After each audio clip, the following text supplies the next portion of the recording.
जय श्री माता जी। सुबह के ध्यान सत्र में उपस्थित विश्व के सभी साधकों का हृदयपूर्वक स्वागत है। कुंडलिनी चढ़ाकर बंधन लेते हैं।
तीन महामंत्र, तत्पश्चात श्री गणेश मंत्र।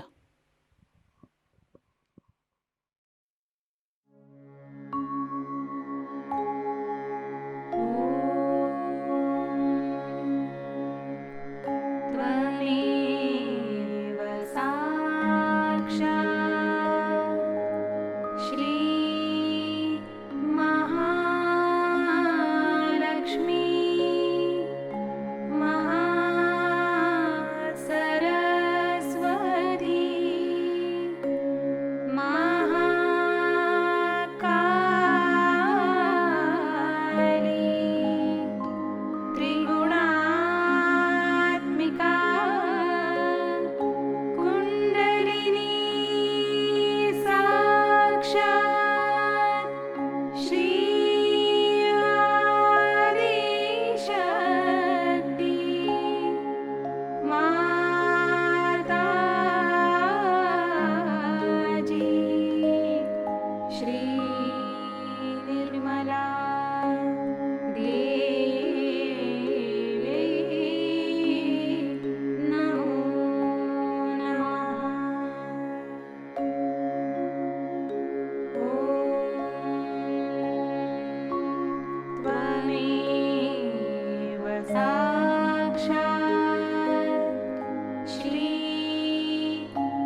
परम पूज्य श्री माता जी, कृपा कर सामूहिकता की सहस्त्रार में आप विराजिए।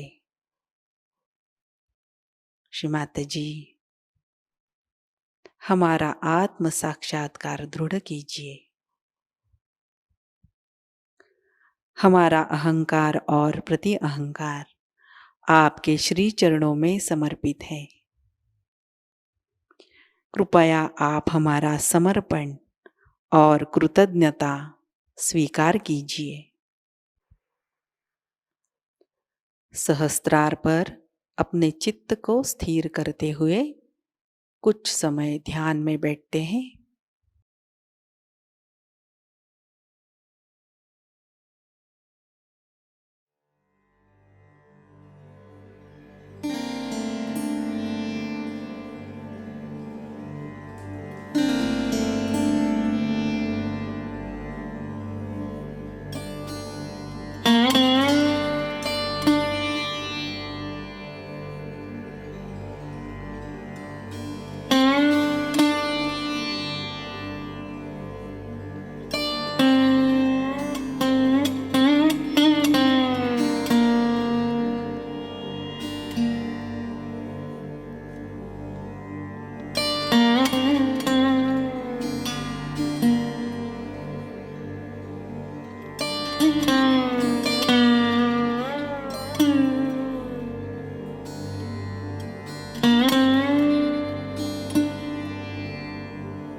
ध्यान की इसी अवस्था में अमृतवाणी ग्रहण करते हैं।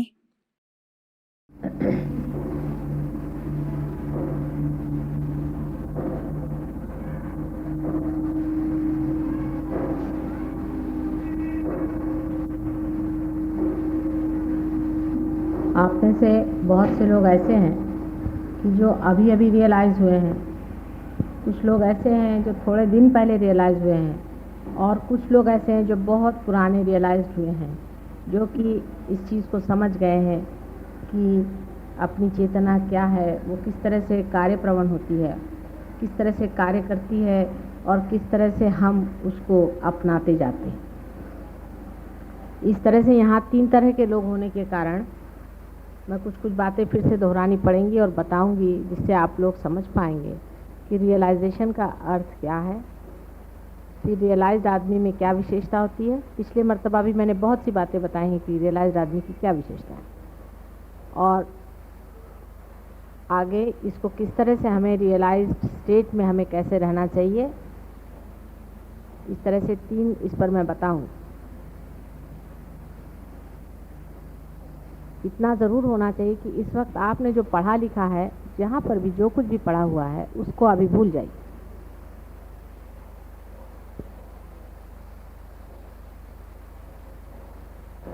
पहले तो प्रश्न यह है कि रियलाइजेशन का अर्थ क्या है। जब आप पैर पर आते हैं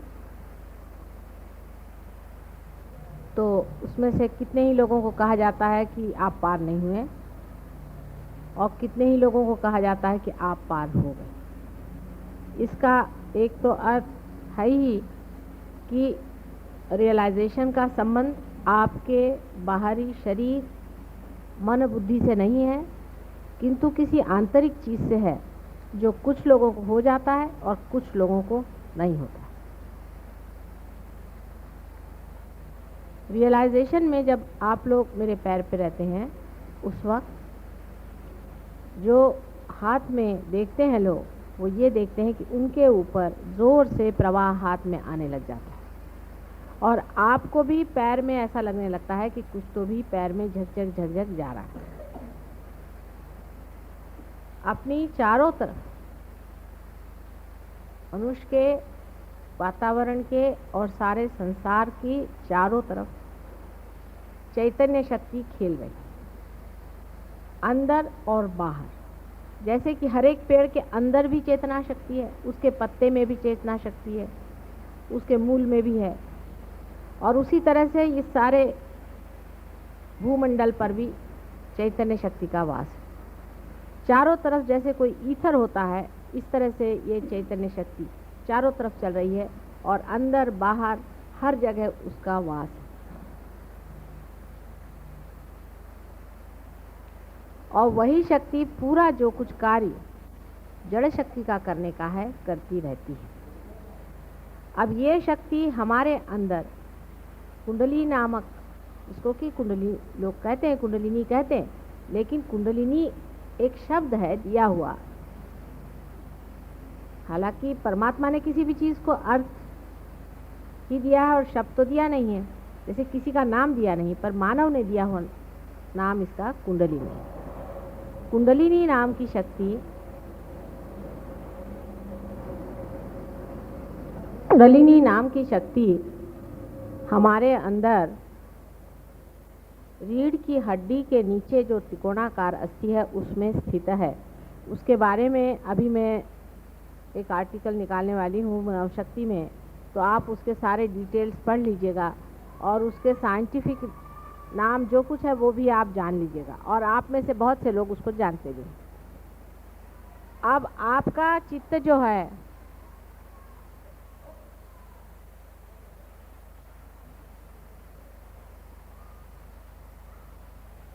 आपका जो चित्त है,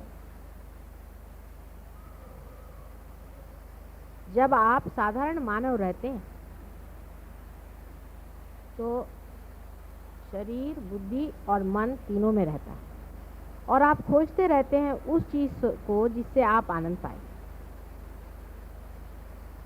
जब आप उस चैतन्य शक्ति से एकाकार होते हैं, कुंडलिनी के जागृति से सहस्त्रार पे आपका चित्त आकर के उससे एकाकार होता है, तब आपका चित्त जो है अपनी कुंडलिनी पर जाता है, और अपनी कुंडलिनी पे जाते ही आपका दूसरों के भी कुंडलिनी पे जाता है।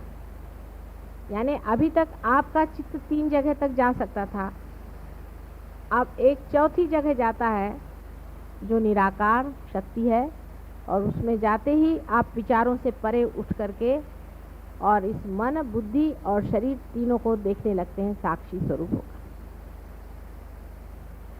आप जिन लोगों के हाथ में से झंझन झंझन ऐसे चैतन्य की लहरियां बह रही हैं, इन लहरियों को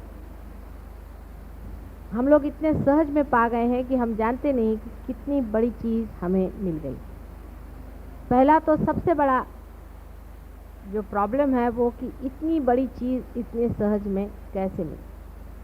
जैसे कि एक छोटी सी चीज़ समझ लीजिए कि मानव का जन्म हम लोग इतने सहज में पा लेते हैं कि हम ये जानते ही नहीं कि मानव जन्म पाना जन्म जन्मांतर की मेहनत के बाद बड़ी मुश्किल से मानव का जन्म होता है और उसका पुनर्जन्म तो बहुत ही जन्म जन्मांतर की मेहनत के बाद और खोज के बाद पुनर्जन्म होता है, लेकिन वो इतने सहज में घटित हो रहा है कि उसकी कीमत हम लोग समझ नहीं पाते और ये भी सोचते हैं कि इतने जल्दी कैसे हो। उसकी वजह ये थी कि आज तक आप सारी खोज बाहर कर रहे थे और चीज़ आप ही के साथ थी। जैसे कि आपके अंदर कोई हीरा बैठा हुआ है और आप सारे दुनिया में खोज रहे हैं और आपके यहीं हीरा गिरा हुआ है और फ़ौरन किसी ने बता दिया कि हीरा तो यहीं है और आपको रास्ता भी बता दिया, आपने हीरे को पकड़ लिया। फिर आप ये थोड़ी कहेंगे कि अरे इतने जल्दी कैसे, आप तो यही कहेंगे कि अरे मैं यहीं था और मैं दुनिया भर में कहाँ खोजता फिर रहा था। ये बात वास्तविक हो रही है। जब हमें सहज योग से ये दशा प्राप्त होती है तो वास्तविक में हमें इसकी प्राप्ति इतनी सहज में होती है कि हम समझ नहीं पाते कि कहाँ से कहाँ पहुँच गए।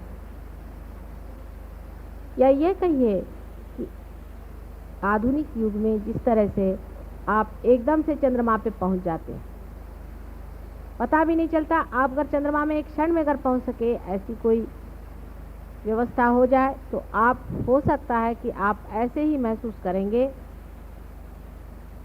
कि हम ये कहाँ पहुँच गए, कैसे हो सकता है चंद्रमा में हम एक क्षण में कैसे। इसी तरह से ये घटना जो है इतनी सहज में होती है, इतने सहज में ये घटना होती है कि आपको ऐसा लगना स्वाभाविक है। लेकिन कोई बात सहज में हो जाए और चाहे बहुत तकलीफ़ से हो जाए, याद वो रहती है जो तकलीफ़ से होती है और समझ में वो होती है जो तकलीफ़ से होती है। ये मानव का स्वभाव है और मानव उसी में अपने को बड़ा धन्य समझता है जो वो किसी कर्तव्यगारी से पाता है। बाप ने अगर लाखों रुपए की भी उसको स्टेट दे दी तो उसकी वो विशेषता नहीं समझता, पर उसके कमाई से उसने अगर 2 रुपए भी मेहनत से कमाए तो उसको बड़ी भारी चीज़ समझता है कि मेरी कमाई।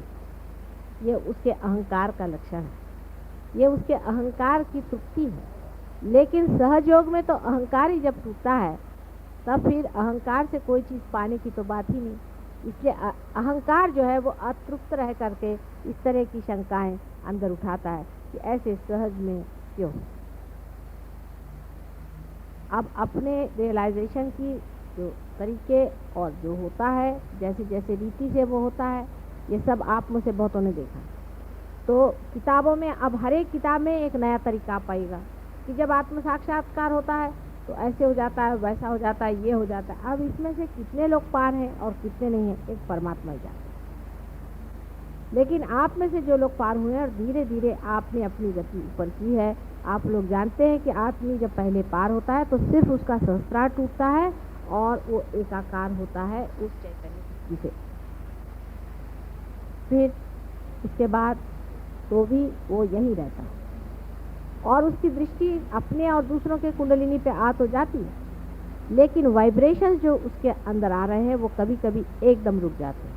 और वो अगर अपने सर पे हाथ रखे तो देख लेगा कि उसके सर पे जहाँ पर कि बिल्कुल नरम हो गया था वहाँ फिर से कड़क हो जाता है, कैल्सिफिकेशन हो जाता है। तुमचं झालं ना, कालच पार झालं होतं, अभी आप कल ही पार हुए थे और आपका कैल्सिफिकेशन। उसकी वजह क्या है? उसकी वजह यह है कि हमारे अंदर जो ईगो और सुपर ईगो है वो हट ज़रूर जाते हैं, हमारा चित्त बीचों बीच ज़रूर आ जाता है, लेकिन वो फिर से ग्रो करके और एक हो जाता है।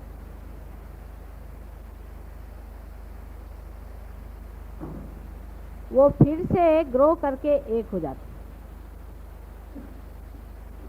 और जब वो ग्रो करके एक हो जाते हैं तो फिर से कैल्सिफिकेशन हो जाता है और प्रवाह बंद हो जाता है। लेकिन आप तो भी कुंडलिनी समझ सकते हैं। वो कैसे कि आप उसके बाद अगर ध्यान में आए और मेरी ओर हाथ करें तो आपको लगेगा कि ये हाथ पकड़ के, अभी पुष्पा ने मुझे आके कहा कि मेरे ये अंगूठा पकड़, ये पार है। क्योंकि वैसे जो लोग आदमी पार नहीं है, जो पार नहीं है, वो अगर मेरे और हाथ करके बैठे तो उनको कुछ भी नहीं लगेगा। लेकिन जो लोग पार हो गए उनको लगेगा कि माता जी देखो ये उंगली मेरी पकड़ गई है। को ऐसा लगेगा कि ये उंगली मेरी पकड़ गई है, और या ये उंगली मेरी पकड़ गई है, इसमें नहीं आ रहा है, इसमें आ रहा है। उसमें से जो जानकार लोग होंगे वो समझ जाएंगे कि कौन से उंगली का इशारा, कौन से चक्र। अब ये कोई कपोल कल्पित नहीं है, दिमागी जमाखर्च से इस बात का पता नहीं लगा। मैंने तो बताया नहीं, क्योंकि मैं अगर इसको बताती तो सब लोग ये कहते कि माता जी यूं ही उड़ा रहे हैं। मैंने कहा तुम ही देखो। तो जब उन्होंने ऐसे हाथ रखा और जब उनकी ये उंगली जलने लग गई तो मैंने कहा कि अच्छा इनके नाभि चक्र पे तुम हाथ रख के देखो। तो नाभि चक्र चल रहा है। अपने अंदर आंख बंद करके देखो तुम्हारा कौन सा चक्र चल रहा है, तो नाभि चक्र चल रहा है। और जब हाथ तुमने उनके ओर किया तो कौन सी उंगली जल रही, ये उंगली जल रही। इसका मतलब ये उंगली नाभि चक्र का साक्षात, और सबकी यही उंगली पकड़ी जाएगी उस आदमी। तो निर्विवाद ये बात है कि इस पर किताब चाहे कुछ भी लिखे, जिस तरह से जो होता है वैसा ही होता है। अभी कल ज्ञानेश्वर जी को लेकर के एक साहब मुझसे भिड़ रहे थे बहुत ज़्यादा। ज्ञानेश्वर जी आज होते तो उनसे हम ही बात कर लेते। वो भी खोज रहे थे तरीका किस तरह से बात समझाने का, लेकिन उनको बन नहीं पड़ा। बहुत छोटी उम्र में उनकी मृत्यु हो गई। ऐसे बहुत से लोगों की अपमृत्यु होने के कारण भी बहुत कुछ गलत फहमियाँ संसार में फैली, और उन्होंने किताब लिख दी। ये दूसरी गलती कर दी जिस वजह से मैं किताब लिखने से बहुत डरती हूँ। किताब लिखते ही साथ लोग उसको रटना शुरू कर देंगे और उससे भी लोगों पर कंडीशनिंग हो जाए। तो अब इसमें क्या होता है क्या नहीं होता है, वो बिल्कुल आपको ऐसा सोचना चाहिए कि हर मिनट हमें नया एक अनुभव, ये नई चीज़ है। हम नए आदमी, नया ही है सब कुछ, नए से ही जानना है। हम नए होकर के बैठे, जैसे छोटा बच्चा बचपन से एक एक शब्द सुनता है और उसको रट लेता है, एक एक बात देखता है उसको समझ लेता है। इसी तरह से आप लोग जो इस नए लोक में, इस दिव्य लोक में जो आए हुए हैं, तो उसकी दिव्यता को समझना से इसकी दृष्टि और होनी चाहिए। यह बड़ी विशेषता है कि इसका नाम दिव्य लोक रखा है। मैं जाती थी तो इसका नाम पढ़ के मुझे बड़ा लगता था कि किसी बड़े सोचने वाले आदमी ने नाम रखा हुआ है, कितना सुंदर नाम, दिव्य लोक। मुझे क्या पता था कि परमात्मा सारी व्यवस्था यहीं कर देंगे और भाटिया साहब इतनी मेहरबानी कर देंगे हमारे ऊपर। बहुत ही सुंदर जगह है।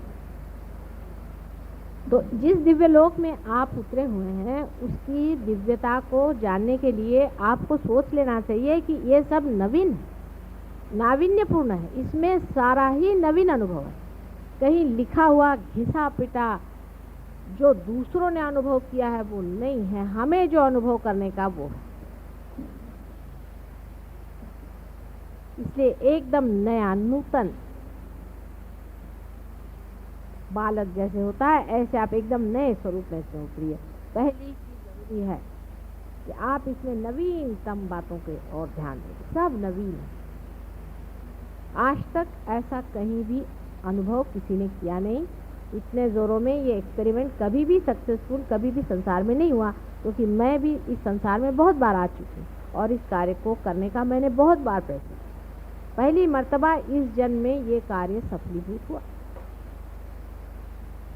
इसलिए सब में थोड़ा थोड़ा अधूरापन जो रह गया है उसको आपको पूरा करना है।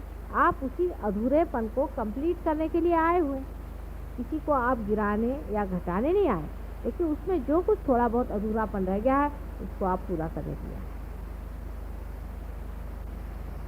अब आप सोचिए कि एक नए जमाने के, नए विस्तार के एक नए लोग आप, और सारे संसार के लिए आपको मार्गदर्शन करना। इतने रियलाइज लोग एक छत के नीचे बैठ करके उस परम शक्ति को पा रहे हैं। कितनी बड़ी भारी शक्ति आपके अंदर से विशेष रूप से प्रवाहित है और लोगों के अंदर से नहीं है संसार। यह आप जानते हैं, उसमें कोई आपको अब शंका नहीं रहेगी। जिनको थोड़ी बहुत शंका है इसका कारण ये कि वो अभी अभी पार हुए, इसलिए थोड़े दिन में उनको भी नहीं रहेगी।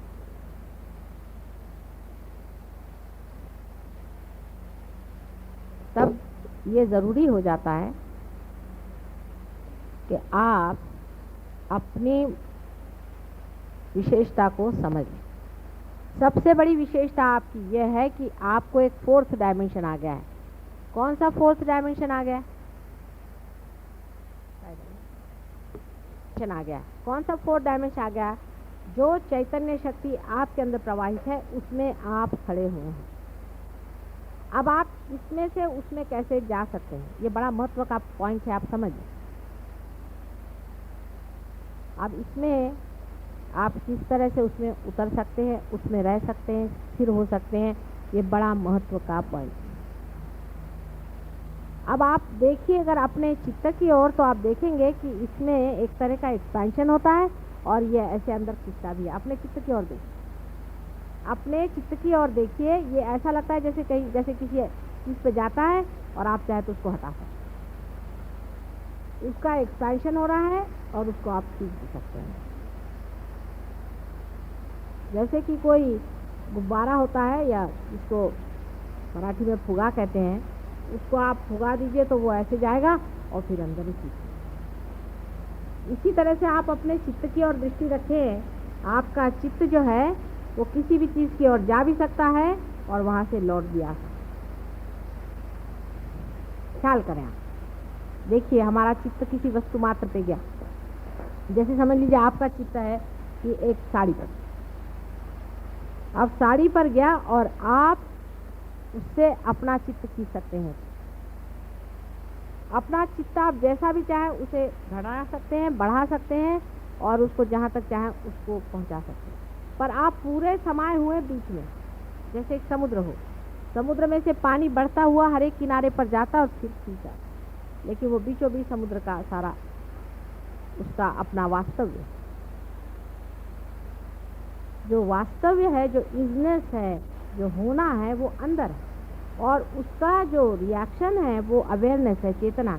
वो जाती है किसी चीज़ पे चित्त से और लौट आती। इसी से आप डिटैचमेंट सीखें। किसी चीज़ से हम कहें आप डिटैच हो जाइए। अभी जैसे यहाँ वो गाड़ी आई, एक छोटी सी बात, उसमें से बदबू आ रही, पहले सबको बदबू आई, ठीक है। आप उस बदबू की ओर अपना चित्त ले जाइए तो बदबू आ रही, और चित्त हटा लीजिए तो बदबू नहीं आ रही। डिटैच करने की शक्ति आपके अंदर आ गई। धीरे धीरे आप अपने चित्त पे प्रैक्टिस करें। आदमी है सब चीज़ों से, सब सर्वधन संपन्न से बैठा हुआ, उसके बीच में बैठा, सब चीज़ों के ओर देख रहा है, ये क्या है, ये क्या है, ये क्या है, ये भी है, ये भी है, लोग कहते हैं सब मेरा है। उसके ओर अपना चित्त डालिए, और जैसे उसके ओर आप चित्त डालेंगे आप जान जाइएगा कि मैं इससे चित्त भी हटा सकता हूँ। इसी में आपका चित्त इन्वॉल्व नहीं हो सकता। और अब जो भी आप उसके प्रति जो भी आप प्रेम जोड़ेंगे या कुछ भी करेंगे, वो सिर्फ उसको चक्कर मार कर वापस आ जाएगा, लेकिन लिप्त नहीं होना। इसको समझिए। पहले आप विचारों से किसी चीज़ को जब देखते थे तो आप जैसे यहाँ से कोई चीज़ चलती है तो वो पूरी की पूरी चलती रहेगी और इसकी परिधि बनी रहेगी, वो अपने अंदर लिखती रहेगी। लेकिन अब यहाँ से जो छूटेगी गोल घूम करके फिर आपके तरफ आ जाएगी, यहाँ बीच में कुछ भी नहीं रहेगा, खाली हो। कहीं वो उसको जकड़ेगा नहीं। ममत्व इस तरह से छूटता है हर एक शरीर मन बुद्धि का तो छूटता ही है, लेकिन और भी जितने कृत्रिम हमारे अंदर बहुत सारे, हम सिर्फ मानव हैं पहले और आखिर और हमेशा। ये जो सत्य है, ये सत्य भी इसी तरह से छूटता है क्योंकि हमने अपना ममत्व जो है उसको तोड़ा। और ममत्व तोड़ने का तरीका ध्यान का यही है कि आप अपने चित्त को हर समय उसको बढ़ाएं, उसका मज़ा देखें। अब बढ़ गया, वहाँ तक गया और फिर आप उसको वापस लें। यह आपकी विशेष शक्ति आपको रियलाइजेशन के बाद में आई। अभी तक मैंने पहले बताया ही है बातें बहुत सारी, जो पहले इसमें मैंने आपको बताया था। उसके अलावा आप इस बात का ख्याल करें, जो डीपर मेडिटेशन में आपको जो करना है वो अपने चित्तवृत्ति का एक्सपेंशन और उसका खिंचाव। अब जब आप खिंचाव और एक्सपेंशन अपना करने लग जाएंगे तो आपको आश्चर्य होगा कि आपकी गहराई जो है वो बढ़ती है। एक ऐसा सोचिए कि गेहूं अगर खूब सारा आपने यहाँ फैला दी, बहुत सारा गेहूँ जिस आदमी ने फैला दिया उसका फैलाव ज़्यादा होगा। फिर आपने गेहूँ इकट्ठा करके उसको ऐसा बड़ा कर, उसकी ऊंचाई बढ़ गई कि नहीं बढ़ गई। तो उसी तरह से जब आपने सारा की सारा अपने को समेट लिया अपने चित्त को, तो देखिए अंदर की गहराई बढ़, और ज्ञान आते गया। ज्ञान क्या आया कि हंसी आने लग गई कि अरे मैं इसमें लिपटा हुआ था, ये भी कोई निपटने की चीज़ है, ये भी कुछ है। माने ऐसा लगेगा कि कोई खास बात है ही नहीं, कोई ऐसी विशेष संसार की ये बातें हैं ही। अपने यहाँ का एक लड़का है, पार हो गया था, वो इंटरव्यू में गया, जब लौट के आया तो मैंने कहा भाई हुआ कि नहीं हुआ, कहले मुझे लग ही नहीं रहा कि कुछ हुआ है कि नहीं हुआ, होगा तो होगा, नहीं होगा तो। बाद में सिलेक्शन होगा। तो वो जो बोर्ड वाले थे उन्होंने मुझे बताया कि साहब ये लड़का अजीब कमाल का, कि बिल्कुल डरा नहीं, कुछ नहीं आया, उससे बात पूछो, उसने साफ साफ बात कह दी, जो कुछ थी कह दी और चला गया, मैं डरा नहीं। तो ये कैसे क्या हो गया? मैंने कहा भाई देखिए, हमने कहा था ना कि वो रियलाइज है, आप देखिएगा उसको विशेष रूप से, आप एग्जामिन करेगा कि क्या विशेष बात। वो कहा कि हमने उसमें यही बात देखी कि वो आया, उससे जो सवाल पूछा सीधे सीधे जवाब दे दिया, ना उसमें छल न कपट न कुछ नहीं, उसने साफ साफ बात कह दी कि ये बात है, ऐसी ऐसी बात। और फिर इस तरह से खड़ा रहा, मानो लेना हो तो ले, उन्हें तो नहीं, परेशान में खड़े। ना तो उसने हमारा कोई किस तरह का कभी अपमान किया, और नहीं कोई उसने बड़ाई ज़्यादा हमारे पीछे में दुम हिलाते खड़ा रहा। चित्त भी ऐसा ही है, जब चित्त में विकृति रहती है, क्योंकि मनुष्य में दिव्यता तभी आती है जब वो पार हो जाता है। जब उसका चित्त हर जगह में उलझा रहता है तो उसके चित्त में विकृति आती है। समझ लीजिए कि जैसे कोई, ये आपने देखे होंगे बहुत से पेड़ों में से ऐसे जिसको टेंड्रिल्स कहते हैं वो निकलते हैं, खासकर जो कि चढ़ने वाले ये होती हैं बेलें, उनमें से ऐसे निकल करके वो इसको पकड़ लेती, फिर उसको पकड़ लेती, फिर उसको पकड़ लेती है, तब वो बेचारी धीरे धीरे धीरे धीरे ऊपर चढ़ती है।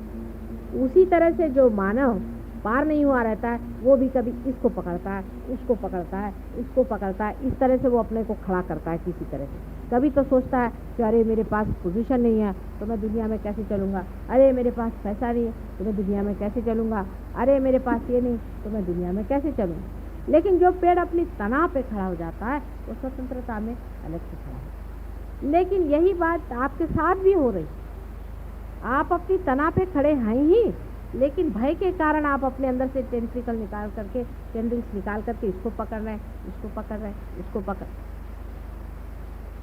जैसे आपको पता आप तना पे खड़े हैं, ये आपको दूसरी बात पता है। पहली तो ये कि चित्त का निरोध नहीं करने का, उसको रोकने का नहीं, चित्त कहीं उलझेगा ही नहीं। आप कोशिश करें तो चित्त कभी उलझेगा नहीं। एक डीप मेडिटेशन में आप प्रयत्न करें, कोई सा भी बड़ा सा प्रश्न आ जाए आप उसकी ओर देखें, और देखते ही साथ आपको आश्चर्य होगा कि चित्त वहाँ जाता है और लौट आता है, चित्त कहीं उलझ नहीं जाता। फिर आप ये सोचें कि समझ लीजिए कोई बड़ी भारी दुखद घटना हो, तो आप ये सोचिए कि यहाँ दुखद घटना हुई, लेकिन संसार तो वैसे ही चल रहा है। दुख और सुख जो है वो एक हमारा दिमागी जमा खर्च। ऐसी कौन सी बात हो गई है जो हमें बड़ा दुखी बनाती है या हमें बड़ा सुखी बनाती है, या ऐसी कौन सी चीज़ है या अरुचि से, किसी आदमी से हम नफरत करें और किसी से हंसें। ऐसी कोई सी भी बात नहीं है जिसमें ये होना चाहिए। धीरे धीरे आपका चित्त का बढ़ना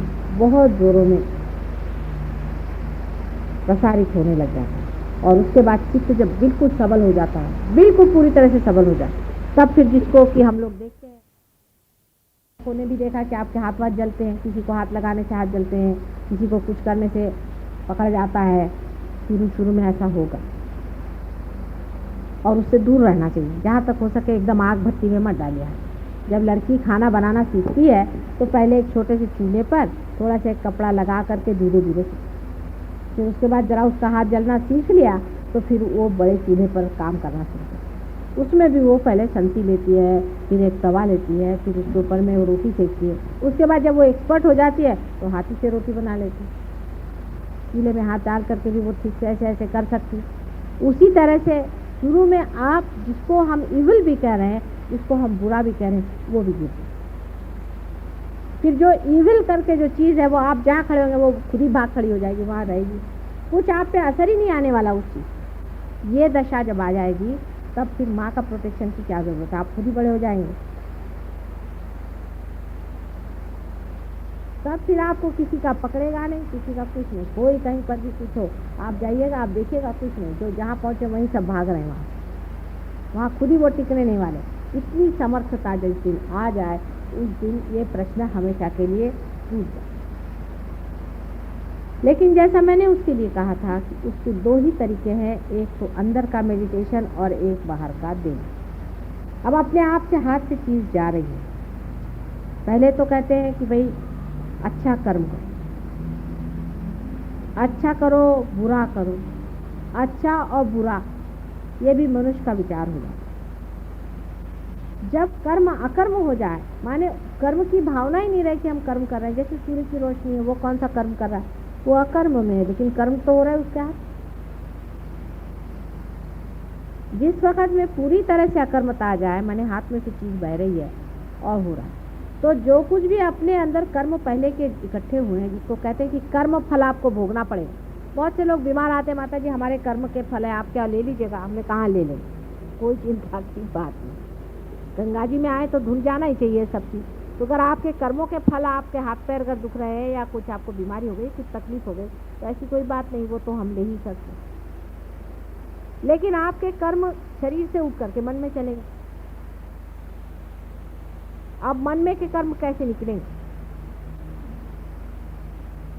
वो तो यहाँ से भाग खड़े होंगे, माता जी की वजह से चाहे शरीर ठीक हो, लेकिन अब मन के अंदर वो कर्म बैठे हुए हैं।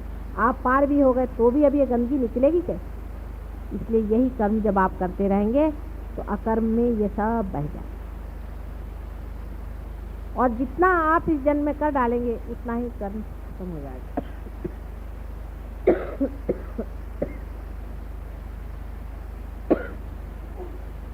धीरे धीरे जब कर्म करते जाइएगा, इस तरह से निकलते जाइएगा, आपके अंदर की पूरी सफाई हो जाने के बाद अंदर में वही सम्यक भाव, जिसमें रुचि अरुचि आदि कुछ भी नहीं रहेगा। आप बैठे हैं, खाने को मिल गया खा लिया, नहीं मिला तो नहीं।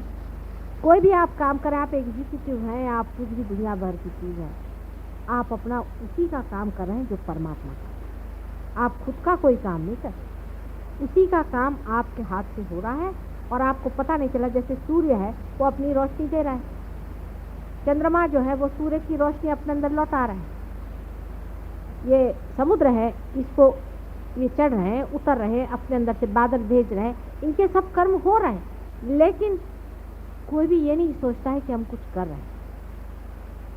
पेड़ हैं, पेड़ों में से फल निकलते हैं, फलों में से बीज निकलते हैं, फिर उसमें से पेड़ निकलते हैं। कितने बड़े कार्य में लोग सब लगे, लेकिन इनको किसी को लगता नहीं कि हम कुछ कर, सब आराम से चला हुआ। सिर्फ मनुष्य में ही प्रश्न हो गया है, वो लोग तो सब हारमोनी में है, हम लोगों में प्रश्न हो गया है, क्योंकि मनुष्य के अंदर परमात्मा ने ही खास कर ये अहंकार का वरदान दिया कि जिससे हम उसे जाने। लेकिन अहंकार को मारने से मरता नहीं, ये हम लोगों ने देखा हुआ। इसलिए वो अपने आप जैसा छूट जाए वही तरीका सहयोग का है, वो अपने आप छूट जाता है, वो भी आपने देखा। लेकिन करना क्या चाहिए कि अपने हाथ से जितना भी कर्म हो सके करें। और दूसरा है डीप मेडिटेशन में आप, जब तक आपकी वो दशा नहीं आ जाती जहाँ कुछ बुराई और अच्छाई नहीं रह जाती। आपने मुझे देखा, मैं कहीं भी जाती हूँ, मुझे ना तो कोई नेगेटिविटी पकड़ती है, ना मुझे कोई भूत पकड़ता है, ना मेरी उंगली पकड़ती, ना हाथ में। हर समय वैसा ही प्रवाह रहता है। अगर आप लोगों को अगर मेरे सर से कुछ गर्मी लगे, इसका मतलब है आप ही के अंदर कुछ न कोई दोष आ गया। ये इसका सामने आपके सामने उदाहरण, मैं भी आप जैसी ही हूँ ना, लेकिन आपके सामने उदाहरण। इसी तरह से जब आप भी हो जाएंगे कि जिसमें ना तो कोई शैतान रह जाएगा, ना कोई बुरा रह जाएगा, जो आपके सामने आएगा वो आपके प्यार में घुलना ही चाहिए, और नहीं घुले तो वो भाग जाए। ऐसी चीज़ दिन दशा आएगी, उस दिन फिर आपको इस प्रोटेक्शन की ज़रूरत नहीं रहेगी। और प्रोटेक्शन के बहुत सारे तरीके आप ही लोगों ने ढूंढ के निकाले। उसमें से कुछ तरीके जो हैं, आप चाहे तो ये लोग बता सकते हैं आपको, कोई भी उठ करके जो ये लोग इस्तेमाल करते हैं, या आप इनसे पूछ सकते हैं। जैसे फ़ोटो पर लेना, पैर से निकालना, पानी से निकालना, अपने ही को अपना बंधन डालना आदि, नाम डिफरेंट नाम लेना वगैरह वगैरह, बहुत सारे सब कुछ प्रकार हैं। उसके मामले में आप चाहें तो इन लोगों से अगर बात करें तो ये लोग सब बता सकते। लेकिन रियलाइज आदमी को ध्यान में आते वक्त पहले बैठ करके देखना चाहिए कि माता जी से जो आ रहा है उसमें कहीं हमारी कोई पकड़ है, हमें वाइब्रेशंस आ रहे हैं। अगर वाइब्रेशंस रुक गए तो उसको निकालना चाहिए। उसको कैसे निकालना चाहिए, क्या करना चाहिए, शरद भी बता सकते हैं, लोग बता सकते हैं किस तरह से बंद हुए वाइब्रेशन निकाल सकते हैं। अगर हाथ में थोड़ी सी जलन है तो उसको फूंक के कैसे निकालना चाहिए, उसको उस वक्त फूंक करके निकाल दीजिए, नाम ले लीजिए, फूंकने से निकल जाएगा, एकदम ऐसा निकल जाएगा कि आपको लगेगा ही नहीं कि वहाँ पकड़ते हैं, एटमॉस्फेयर में है, हर जगह है, आप पकड़ते हैं। अभी आपकी दशा वैसी जैसी छोटी सी लड़की खाना बनाना सीखे, फिर आप जब इस शास्त्र में निपुण हो जाएंगे तभी आप असली योगी होंगे, क्योंकि कुशलता पूरी आ जाएगी, उसमें परफेक्ट नॉलेज आ जाएगा।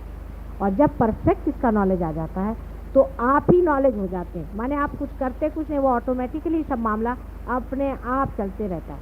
जैसे कि ये अगर परफेक्ट हो जाए और इसमें से मेरी आवाज़ अगर परफेक्ट अंदर जा रही तो इसको कुछ नहीं करना पड़ता है, कुछ जानना नहीं पड़ता है, सीधे ही सारा की सारा रिकॉर्ड हो, क्योंकि बोलने वाला और करने वाला और सबको संभालने वाला पालनहार परमात्मा सबके सर पे मंडरा। रियलाइज लोगों को एक बात और भी पता होगी, ये भी बहुत ज़रूरी बात है जिसको जान लेने से आपको एक तरह की निर्भरता आ सकती है। हर एक रियलाइज आदमी के ऊपर में देवता मंडराते हैं, जैसे किसी भी कहते हैं दुष्ट आदमी के ऊपर में भूत मंडराते हैं, वैसे ही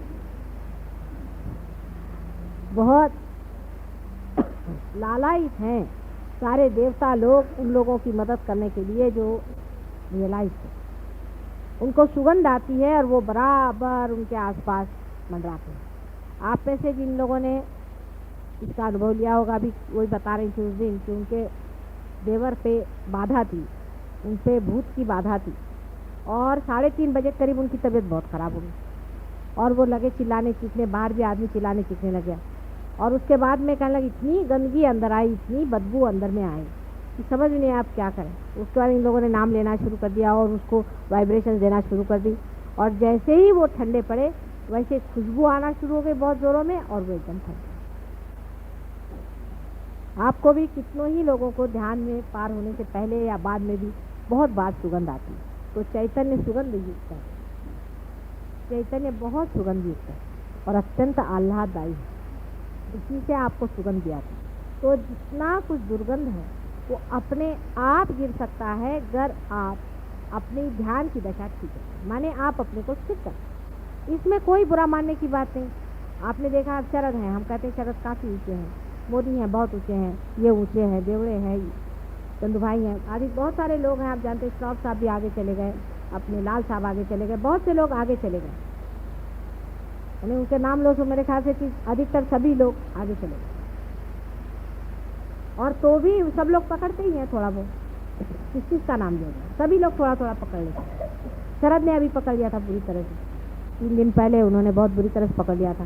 ठीक है, पकड़ लिया तो पकड़ लिया, लेकिन समझ में आ रहा है कि पकड़े हैं इसकी हालत हो रही है, पकड़ गए ये समझ में आ रहा है। उसको निकाल डालना बहुत आसान है, रियलाइज आदमी के लिए तो बहुत ही आसान। उसको किसी तरह से निकाल डालना चाहिए। वो कैसे निकालना चाहिए, क्या करना चाहिए, उसकी क्या क्या विधियाँ हैं, ये लोग सब जानते हैं। और अपने ऊपर एक्सपेरिमेंट कर तरह तरह, इसको समुद्र में खड़े होकर के भी निकाल सकता है।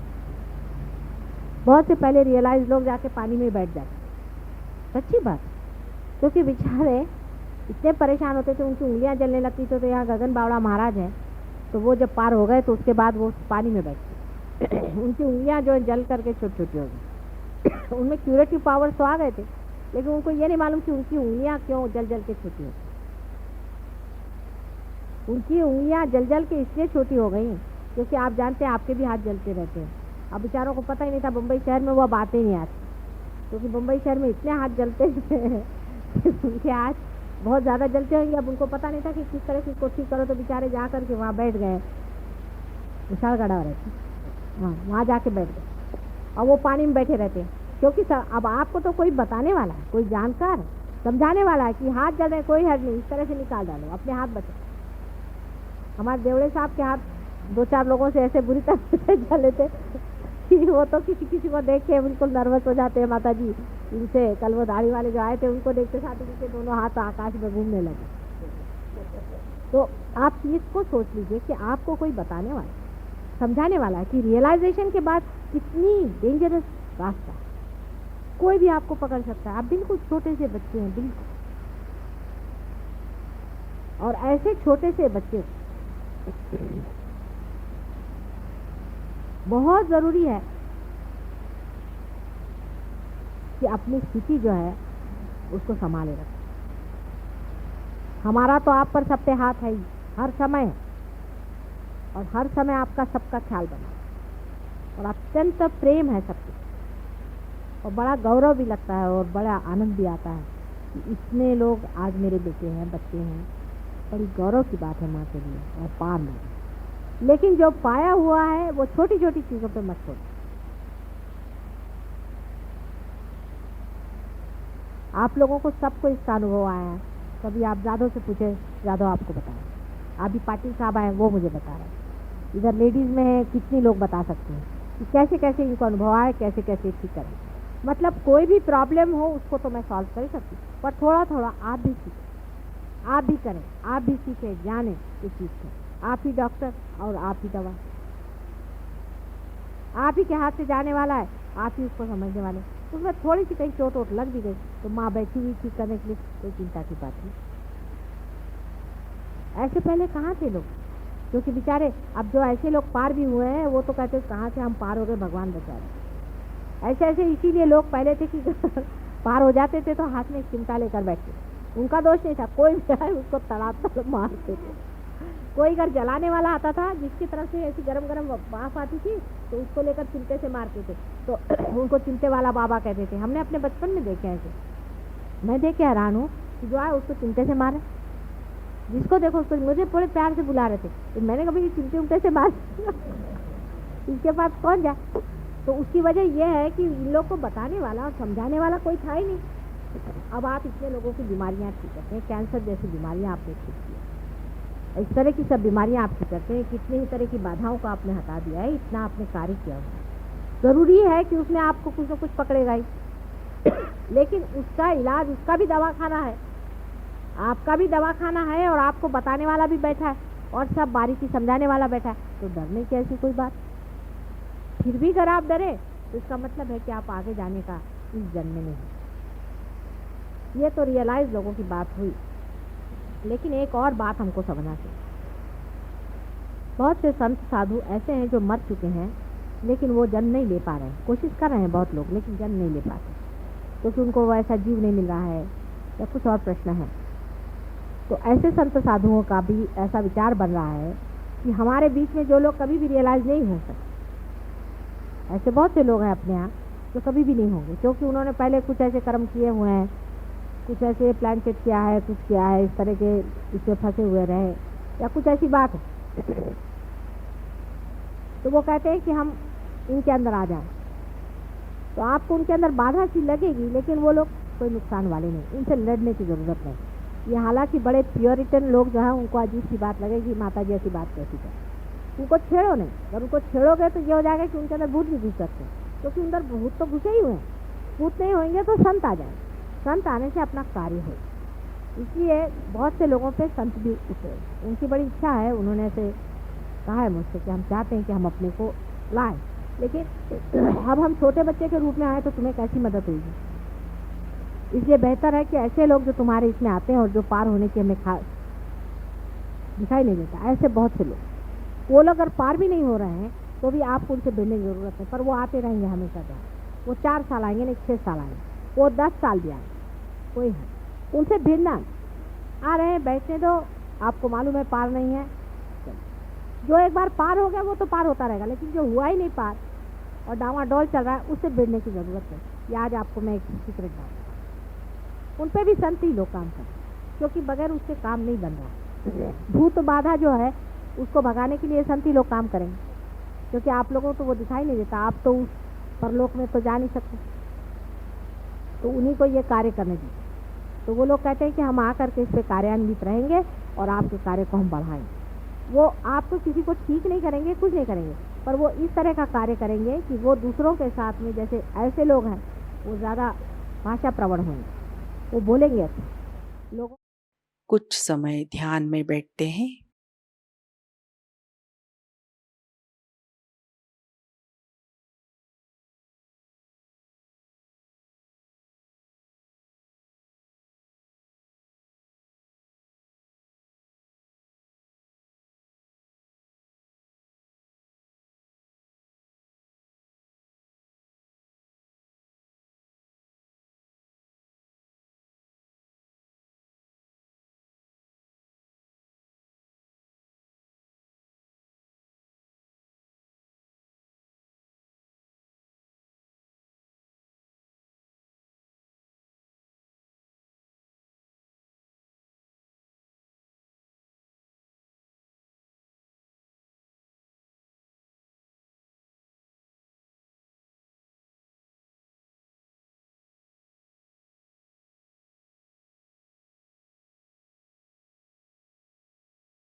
जय श्री माता जी।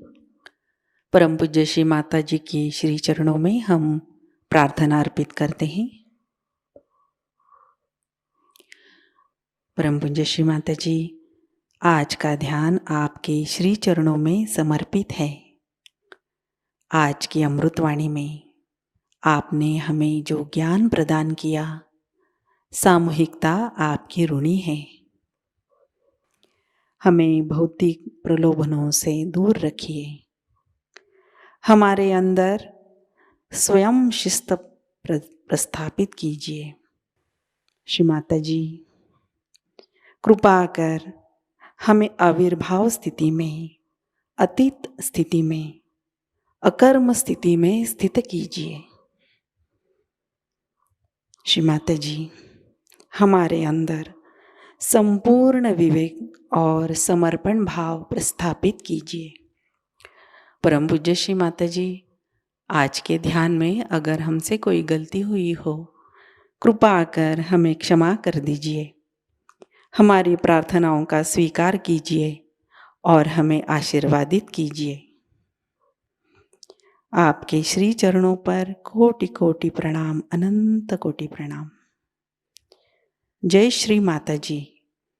कुंडलिनी चढ़ाकर बंधन लेते हैं।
आज का ध्यान सत्र अभी संपन्न होता है। जय श्री माता जी।